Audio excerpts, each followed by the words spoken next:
Bom, hoje eu vou começar o programa já com a nossa entrevistada. Eu vou bater um papo com a Karina Testa mais uma vez. É que na semana passada a gente conversou com a Karina, nós começamos a falar de áreas embargadas e o assunto rendeu muito, não deu para a gente dar sequência, tinha muita coisa ainda para falar.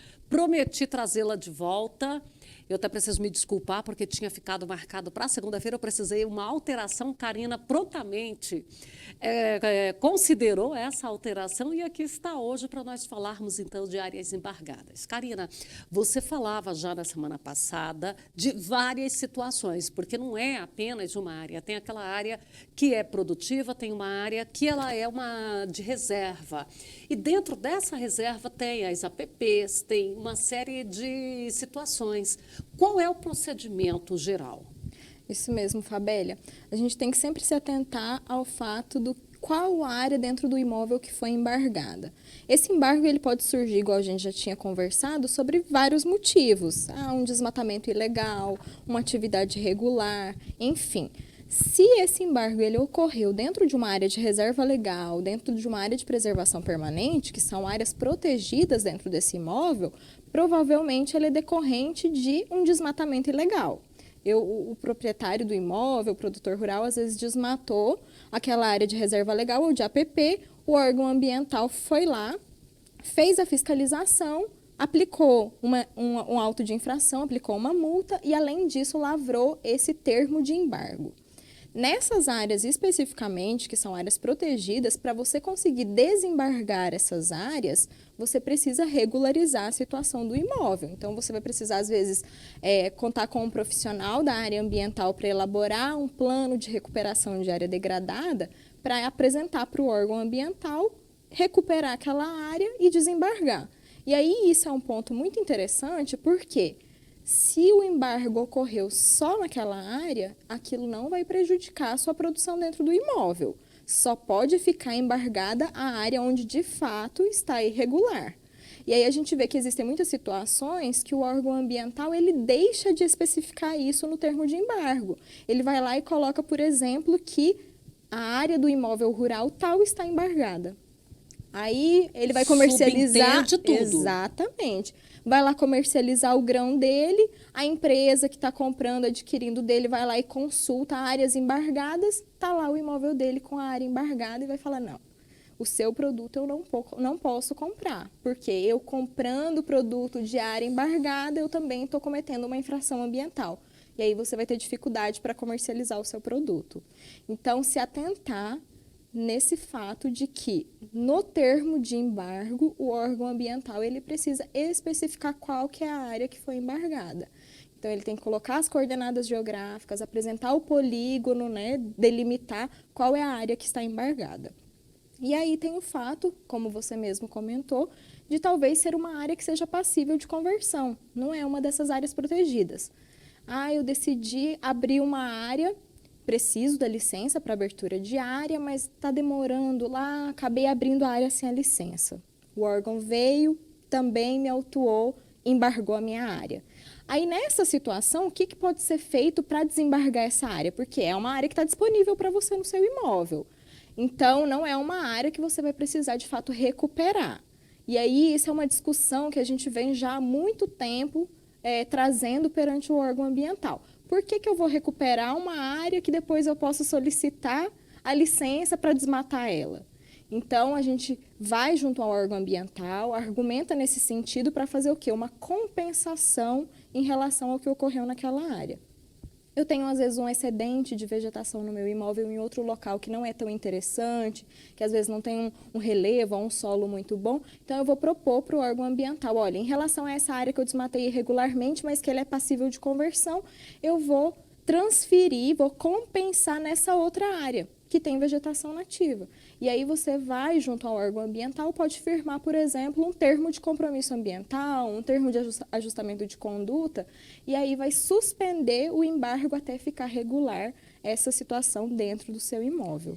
Mesmo aquela área sendo passiva de uma área passiva de uso, o fato de eu ter desmatado sem a licença devida, eu preciso fazer uma compensação.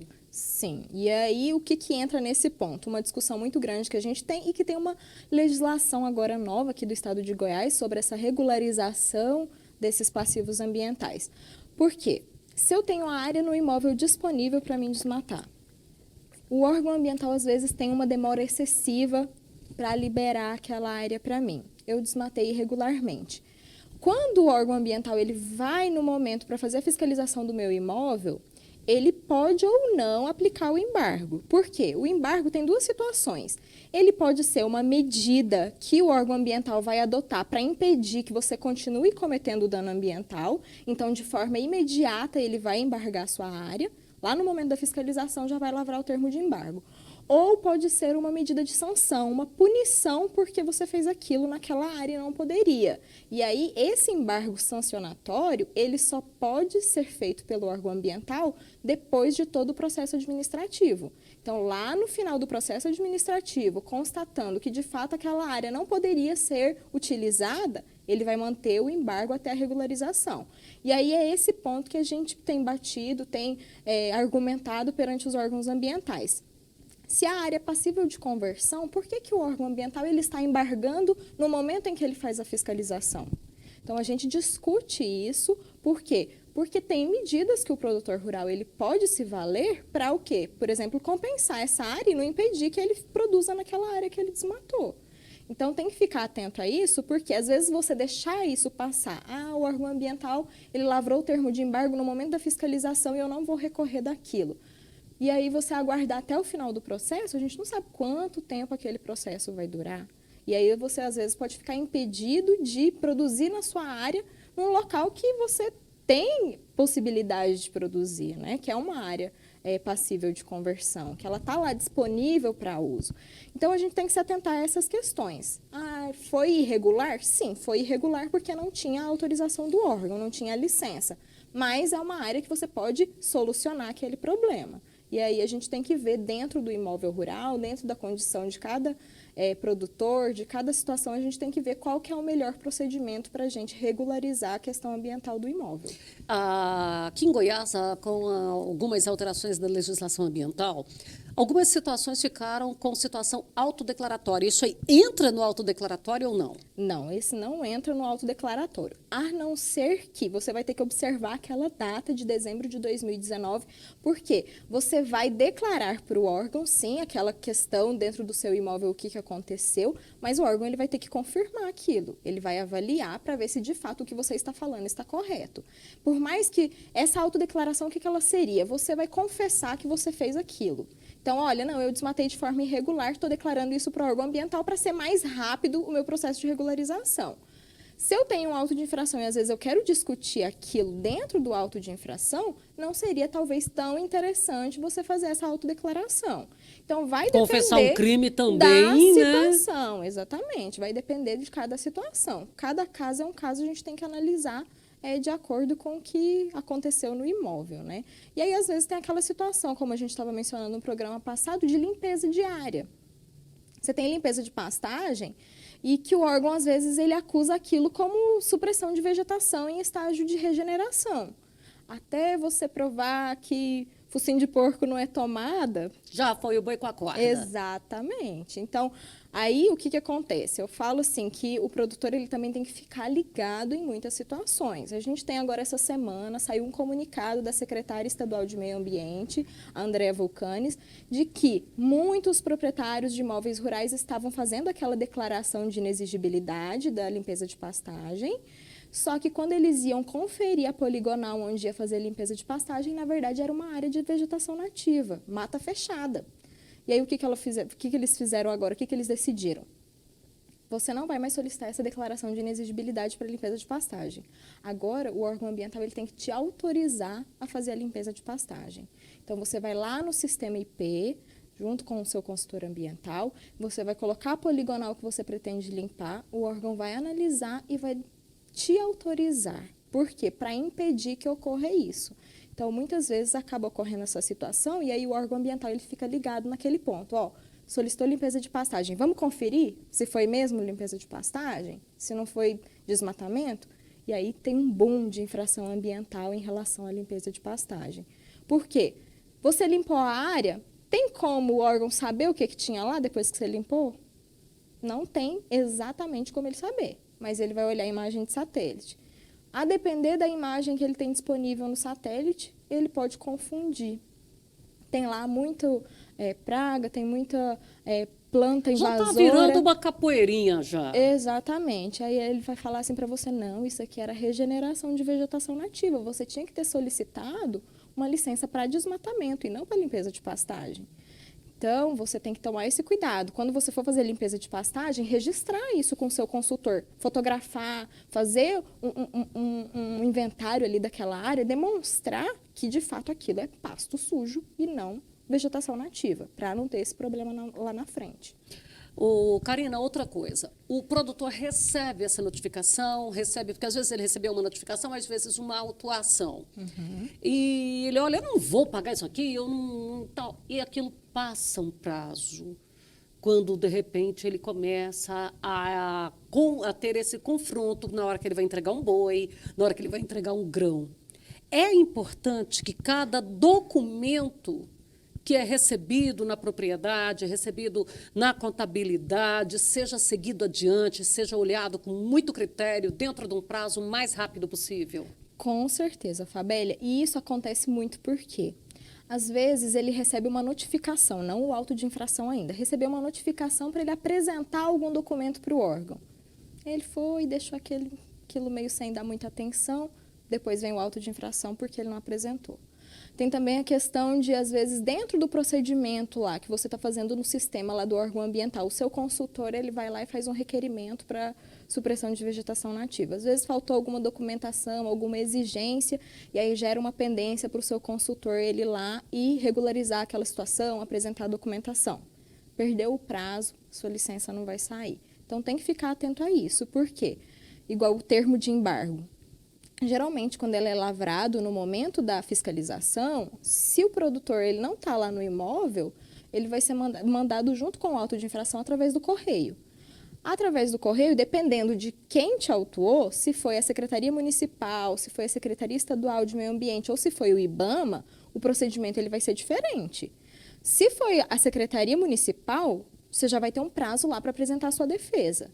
Se foi Secretaria Estadual e IBAMA, você vai ter um prazo para comparecer numa audiência de autocomposição, que é uma audiência de conciliação. E só depois disso que começa a correr o seu prazo para defesa. Então, também tem que ficar atento a isso, para você não confundir e, às vezes, pensar que vai agendar uma audiência e não vai, e você perder o seu prazo para defesa. E aí, isso entra num ponto muito importante, por quê? Você deixou aquilo passar, você não deu atenção, você não fez a sua defesa, deixou o processo administrativo correr solto. O processo administrativo finalizando e sendo confirmado pela autoridade julgadora que aquela infração foi cometida e que ele vai homologar a multa que foi aplicado, você não pagando aquilo vai para a dívida ativa. Indo para a dívida ativa, você vai ter um processo judicial de execução daquele valor. E aí vai em cima do seu patrimônio, em cima da sua conta bancária, em cima do que for localizado. Então, quer dizer, além de paralisar as minhas atividades, aquilo que já está pronto também fica comprometido, como o meu saldo bancário. Exatamente. E aí, como que você vai ter dinheiro se você não consegue comercializar a sua produção? O que você vai fazer com a sua produção se ninguém vai aceitar um produto de uma área embargada? Complica mais ainda a sua situação. E outro ponto ainda, você vai vender essa área sua. Quem está comprando, se tiver bem assessorado, vai identificar que aquela área está embargada. Você pode ter dificuldade para vender o seu imóvel. Quem está comprando, se não se atentar a isso, vai ter um problema lá na frente, porque vai comprar um imóvel embargado, a hora que for produzir no imóvel, não vai conseguir comercializar. Às vezes não vai conseguir nem crédito perante a instituição financeira para conseguir produzir. E quando a gente fala dessa preservação ambiental, essas áreas embargadas dão essa proteção extra para o produtor continuar sendo altamente eficaz nessa produção, não é verdade, Karina? Exatamente, Fabélia. A gente sabe que, assim como todas as profissões, todos os setores, tem aqueles que são conscientes, que sabem que tem que fazer tudo de acordo com a legislação, tem alguns que às vezes acabam tropeçando ali no meio do caminho, mas que depois eles se regularizam. Então, essa questão das áreas embargadas, ela vem para ser um alerta. Deixa eu só fazer uma correção aqui. Eu falei que eu achava que era a Hungria, não foi. Quando o Nix Lorenzoni falou, ele falou sobre a Noruega, não foi a Hungria, né? Então, aos húngaros aí, né, perdão, foi a Noruega. E é isso mesmo, né? Então, existem às vezes, aquela situação, inclusive, que a legislação altera e ele precisa se adequar. Exatamente. A gente sabe que vem aí de mudanças de Código Florestal, de legislações estaduais, então tem que estar ligado, tem que estar atento e, quando for necessário a regularização, procurar um profissional para te ajudar a regularizar essa questão. E entra no ponto, assim, que você pode me questionar. Karina, se o proprietário do imóvel, a área dele foi embargada, o órgão ambiental exigiu algum documento, alguma coisa para ele se regularizar, apresentei aquele documento. Pronto, eu já estou livre? Não, você tem que tomar cuidado, porque a sua área ela somente vai ser desembargada depois que a autoridade do órgão ambiental ela falar, sua área está desembargada. Porque às vezes a gente fica nessa de achar que basta a apresentação de algum documento perante o órgão ambiental que você já está com a área desembargada. Não, você precisa de uma decisão falando que a sua área está embargada. Então, ficar atento também a esse ponto.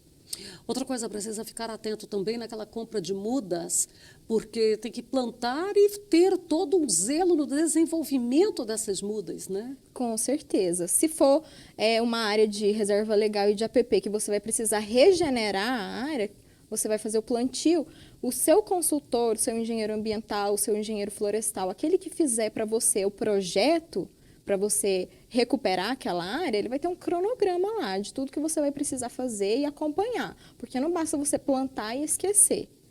Claro, tem áreas que o cercamento ele basta para você permitir a regeneração natural, mas tem outras áreas que você vai precisar investir, você vai precisar plantar, acompanhar aquilo, ver se não tem formiga que está lá matando as suas plantas naquele estágio inicial. Porque tem muitas essas situações, né? Tem. Inclusive aqui nós temos situações em que a anta vai lá e come. Exatamente. Então a gente tem que tomar esse cuidado. Às vezes você vai precisar cercar a área, você vai precisar aplicar algum tipo de fertilizante para ajudar naquele estágio inicial. Então tudo isso vai ter lá no seu projeto, que vai ser aprovado pelo órgão ambiental, que você vai acompanhar até a sua área ficar totalmente recuperada nesses casos da reserva legal e da APP.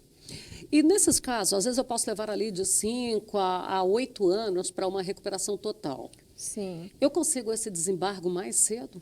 Quando você, por exemplo, se você fez um acordo com o órgão ambiental, a sua área ela pode ser suspendida o embargo de imediato.